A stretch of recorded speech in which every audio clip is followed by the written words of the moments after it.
On Need for Speed The Run, there's story, there's race, there's intensity, there's anxiety, there's all sorts of things that you're supposed to do. So you start with the basics, you start with writing a theme. We want to have a really cinematic, big, epic score, but with like hip elements, and you need a lot of different types of music to support the action and the story. We always try to have very, very cool and very edgy music in Need for Speed, but I think, over the past few years we've tried to really tailor the licensed music more to really fit the vibe and the overall feeling of that game specifically.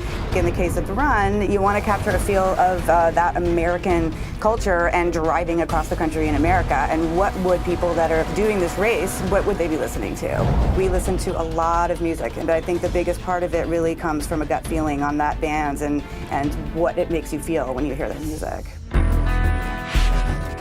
The Run has a very specific kind of sound. The creative process is spurred on actually by looking at the game and playing it, especially with Need for Speed, the series. I'm a fan of the series. So the inspiration really, it's something that's pretty natural to me only because it's part of what I've been doing for years just as a player. You can have orchestra and that kind of thing playing,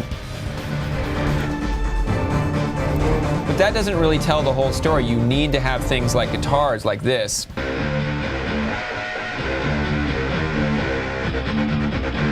It all kind of fits together like this, and when you put all the instruments together, it sounds like this.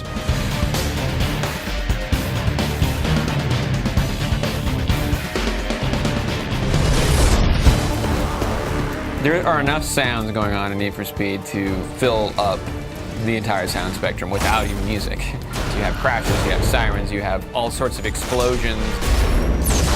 So what we try to do is find ways to carve out space so the music can actually be there to enhance the experience, the emotional experience. I'm able to listen to the car sounds even, like it's a V6. Why don't we do something with a bass guitar, because a V6 can allow a bass guitar riff. And whoa, no, this is more V12. I think maybe like a higher kind of guitar might work with some drums. Sometimes actually we think, you know what, it'd be better to just cut out music here for a while. We're constantly having to figure out ways to time and trigger the music to match the experience. Things are happening naturally, like you do something and then all of a sudden it's almost like the music knew you were going to. The music will be ratcheting it up, and then I'll go to some kind of slow motion sounding music when the player like leaps from one building to the next.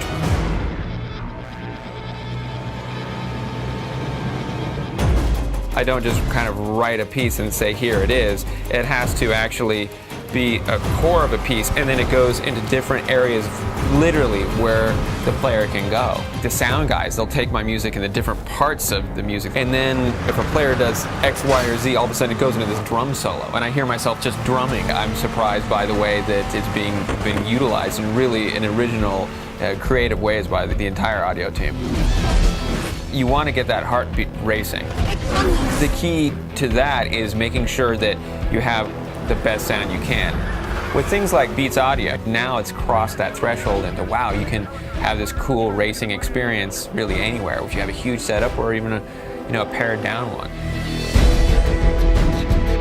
Like any kind of motif-driven thematic score, the music will point towards something or point towards a character. Now, in this case, the music is speaking for the intensity of the player. So, in a sense, I am writing the theme specifically for whoever's playing the game. I have to get inside the head of the player, hopefully, and enhance the experience kind of from within. You need to be on the knife edge, on something like Need for Speed to really pull it off successfully.